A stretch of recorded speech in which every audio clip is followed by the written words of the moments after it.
आपकी first flight का second chapter Nelson Mandela long walk to freedom. Long walk to freedom जो actually में Nelson ये book जो है, ये जो आपकी ये जो चैप्टर है लॉन्ग वॉक टू फ्रीडम, ये इनकी ऑटोबायोग्राफी का ही एक हिस्सा है ये वाला चैप्टर। अब ऑटोबायोग्राफी क्या है? ऑटोबायोग्राफी जिसे जीवनी बोलते हैं, इन्होंने अपनी जीवनी लिखी थी, अपनी जीवनी लिखी और जीवनी का नाम क्या था? Long walk to freedom. उसी बुक में से उन्होंने ये एक अंश लिया है और वो ये अंश कौन से दिन का है उन्होंने दिन के हिसाब से लिखी है। वो दिन था 10 मई 1994, जब वो साउथ अफ्रीका के स्वतंत्र दक्षिण अफ्रीका के पहले राष्ट्रपति बने। मैंने मेन पॉइंट्स पहले ही लिख दिए हैं। अब इस चैप्टर के शुरुआत करते हैं इसकी स्टोरी से। स्टोरी क्या है? नेल्सन मंडेला जो कि साउथ अफ्रीका के थे और ब्लैक थे, ब्लैक जो कम्युनिटी है वो क्या थी, उनको व्हाइट जो लोग थे वो उनके साथ भेदभाव करते थे।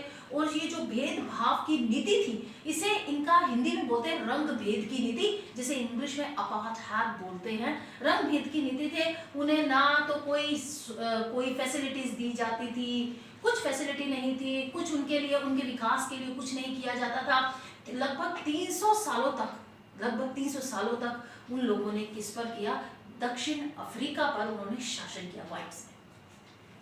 ये जो नेल्सन मंडेला जी थे, इन्होंने कोई एक दिन में वो हासिल नहीं कर लिया था कि वो राष्ट्रपति बनना चाहते थे और बन गए, क्योंकि वो एक तो क्या थे? ब्लैक थे। ब्लैक होने के बावजूद उनका प्रेसिडेंट बनना उनके बहुत सारी उम्मीदों पे, उन्होंने बहुत सारे लोगों की उम्मीदों पे खरा उतरा। और वो कैसे किया उन्होंने एक्चुअल में अपने जीवन के 30 साल जेल में निकाले। 30 साल जो कि बहुत बड़ा कार्यकाल होता है। और उसके बाद जाकर उन्हें ये पद प्राप्त हुआ।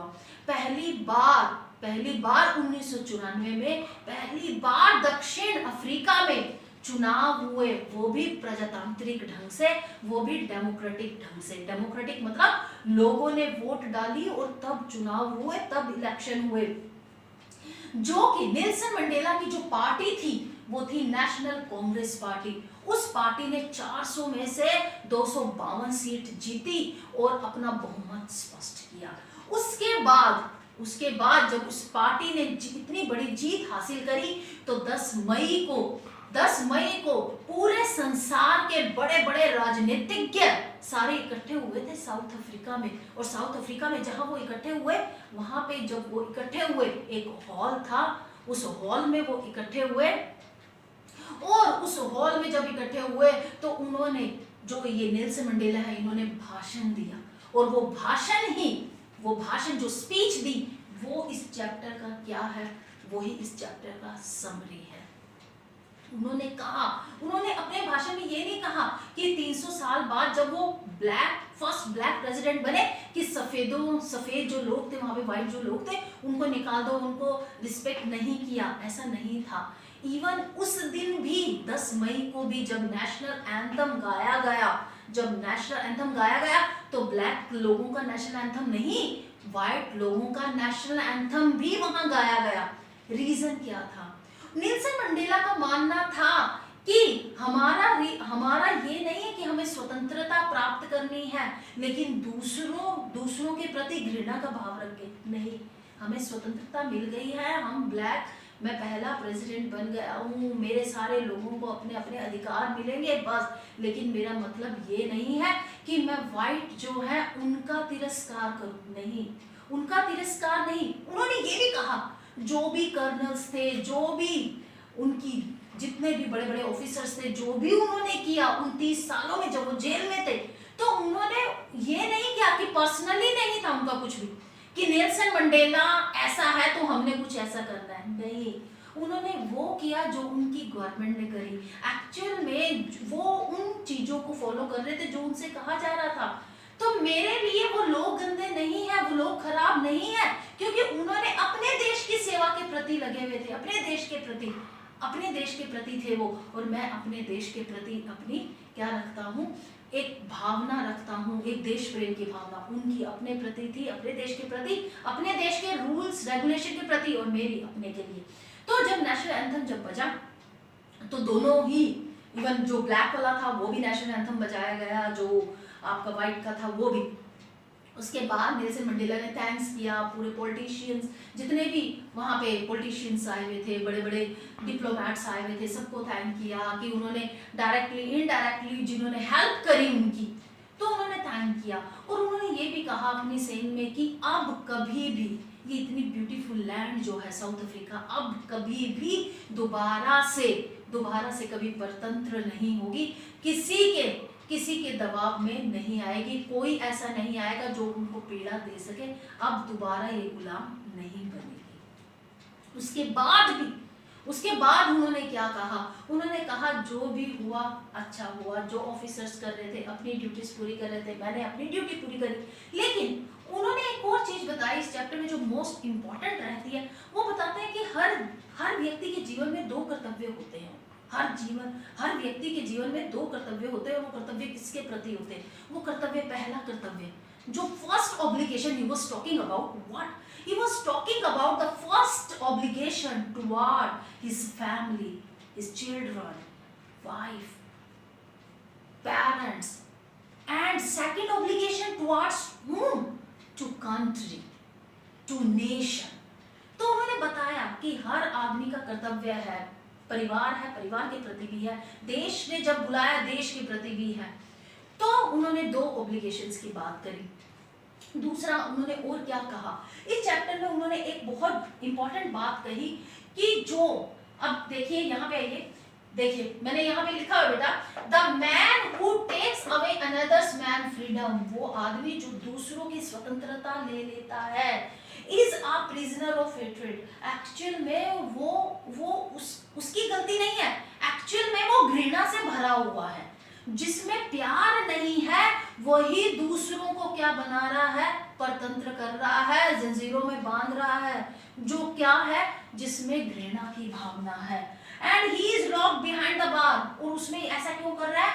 बिकॉज उसमें घृणा है। Second, he locked behind the bar of prejudice and narrow mindedness, क्योंकि वो तो पूर्वाग्रहों से और उनके जो विचार हैं वो बड़े संकीर्ण हैं, उनका दिमाग, उनके विचार जो है बड़े बहुत संकीर्ण है, बहुत छोटे छोटे विचार हैं। विचारों में मतलब अगर उनमें नैरोनेस की बजाय ब्रॉडनेस आए तो वो किसी की भी फ्रीडम ना छीने, ये बताया। लास्ट में उन्होंने ये भी कहा अपनी स्पीच में, if a person respects another freedom, एक आदमी जब दूसरों की रिस्पेक्ट करता है, दूसरों की फ्रीडम की रिस्पेक्ट करता है, जब वो अपने लिए स्वतंत्रता की डिमांड कर सकता है। जैसा करोगे वैसा ही होगा, दूसरों को परतंत्र बनाओगे, तुम्हें स्वतंत्रता कैसे मिलेगी? तो he desires same for himself. If a person respect, अगर आप एक दूसरे की आजादी की आप अगर रिस्पेक्ट कर रहे तो आपकी आजादी की भी करेगा कोई। सो ये मैं आपकी क्या थी, आपके चैप्टर की हिंदी थी। चलिए मेन पॉइंट्स मैंने यहाँ पे लिखे हैं, एक बार मेन पॉइंट्स पे आ जाइए। Main points, Nelson Mandela became the first black president of South Africa after 300 years of white rule. So, जैसा मैंने बताया कि 300 साल तक वहां पे व्हाइट्स ने रूल किया, और उसके बाद पहले प्रेसिडेंट थे ब्लैक प्रेसिडेंट साउथ अफ्रीका के। सेकंड, नेक्स्ट है देन, और वो जो थिएटर जहां पे ये पूरा इनॉग्रेशन हो रही थी, ये उद्घाटन समारोह चल रहा था, उस थिएटर का कई बार नाम पूछ लेते हैं। उसका थिएटर का नाम था एम्फी थिएटर। क्या नाम था? Amphi theatre. Amphi theatre means, amphi theatre what kind of theatre means उसकी बड़ी बड़ी दीवारें होती हैं बट रूफ नहीं होती बेटा उसकी, तो वो हो गया।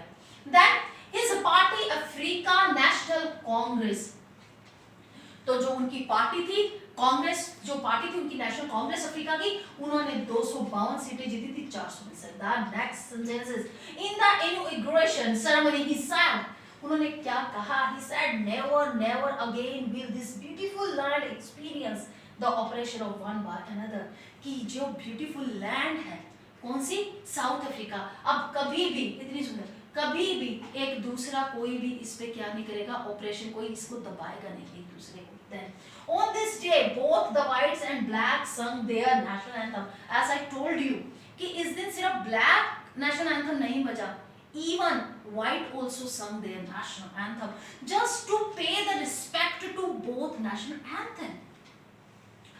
And then he said each man has two obligation, as I told you, जैसे मैंने आपको बताया, first toward his family, पहला ऑब्लिगेशन, पहला कर्तव्य है किसके प्रति, परिवार के प्रति, and second one for his family, और दूसरा कर्तव्य है उसकी उसकी किसके लिए, हिज नेशन, और दूसरा किसके लिए है, हिज नेशन, और दूसरा कर्तव्य उसका उसके देश के प्रति है। The man who takes away others, और एक आदमी जो दूसरों की स्वतंत्रता छीनता है, तो वो एक्चुअल में वो स्वतंत्रता इसलिए ले रहा है क्योंकि ही इज लॉक्ड बिहाइंड, क्योंकि वो बंधा हुआ है किस पे, प्रेजुडिसेस पे एंड नैरो माइंडेडनेस पे। That if a person respect another freedom, एक आदमी जब दूसरों की स्वतंत्रता की अगर कद्र कर रहा है तभी उसे सेम स्वतंत्रता की वो इच्छा कर सकता है। That's all. इस अगर मैं बोर्ड के पॉइंट ऑफ व्यू से देखूं तो इसके दो ही क्वेश्चन बनते हैं। एक तो बनता है students write down the character sketch of Nelson Mandela, because as I told you that Nelson Mandela he was this chapter is an extract of his autobiography, and autobiography name was Long Walk to Freedom. It is an extract of this, so only one question, the very first question is character sketch of Nelson Mandela, and second he explained two obligation in this chapter. He explained two obligation. So what kind of obligation he explained in the chapter?